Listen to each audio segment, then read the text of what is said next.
Rimas Bružas daugeliui žinomas kaip režisierius, dokumentinių istorinių filmų kūrėjas baikeris. Šiais metais leidykla Vaga išleido jo debiutinę knygą apie motociklizmą tarpukario Lietuvoje Biker Story LT. Ši knyga motociklininkų judėjimo Lietuvoje gimimo metrikos, autentiškų dokumentų rinkinys ir archyvinių fotografijų albumas, laikraščių iškarpos ir straipsniai, amžininko atsiminimai ir DVD dokumentinis filmas. Kaipgi atsirado ši knyga ir kas davė galbūt postūmį jai atsirasti? Taip nutinka, kad kažkokia tai smulkmena, kažkokia tai detalė tampa tą pačią pradžią.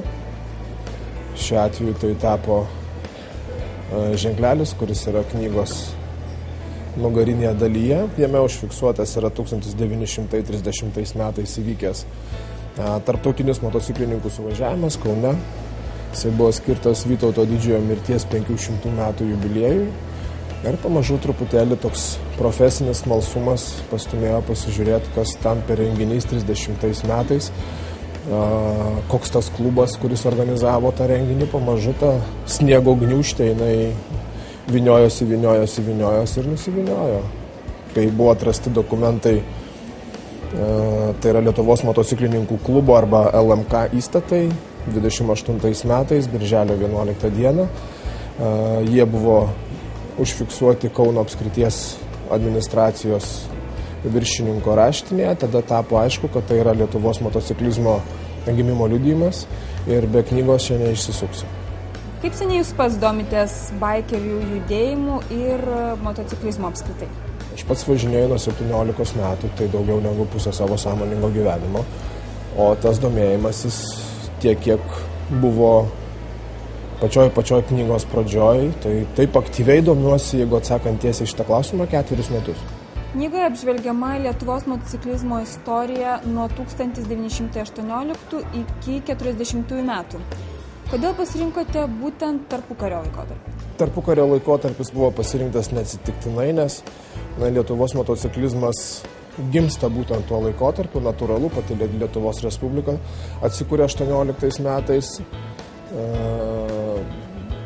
Truputėlį paliečiamas ankstesnis laikotarpis, tai yra tam tikra įžanga, tai yra 20-ojo amžiaus pradžia, vykę karai ir viskas, kas susijęs su motociklizmu. Dar iki karo 13 metais Lietuvoje yra užregistruojamas pats pirmasis motociklas. Tai yra vienas išlikęs autentiškas dokumentas, motociklas pavadinimu Grenadier Brandenburger. Jo savininkas buvo Ivanas Gulbė ir tai yra užfiksuota, tai yra patys pirmieji duomenys. Paskui pamažu, dar jau po 18 metų, prasideda tas toksai, sakykime, tam tikra prasme pirmasis pasaulinis karas užkrėtė Lietuvą motociklais. 18 metais mes jų turime daugiau ir pagaliau tas visas veiksmas rutuliojasi iki 28 metų, kada jau kyla natūralus poreikis burtis į kažkokias organizacijas. Ko siekite išleisdamas šią knygą?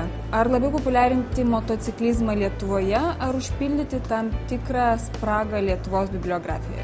Ir populiarinti motociklizmą, ir užpildyti spragą. Mano vienas pagrindinių tikslų buvo legitimizuoti motociklizmo judėjimą Lietuvoje, suteikti jam tam tikrą pagrindą, gimimo liudijimą, kad mes nesam, turiu omenyje motociklistus, nesame kažkokia tai naujas darinys. Lietuvos motociklizmas kitais metais skaičiuos 85 metus. Ne kiekvienos dabartinės Europos valstybės motociklizmo judėjimas gali pasigirti tokią istoriją. Kokiais šaltiniais rėmėtės? Pagrindiniai šaltiniai buvo Lietuvos valstybės centrinis archyvas, tarpukario spauda, asmeniniuose archyvuose esantys dokumentai, fotografijos, kažkokie tai kiti šaltiniai. Na ir pabaigai, ar apsiribosite šią knygą, ar turite dar kažkokių kūrybinių minčių ir idėjų?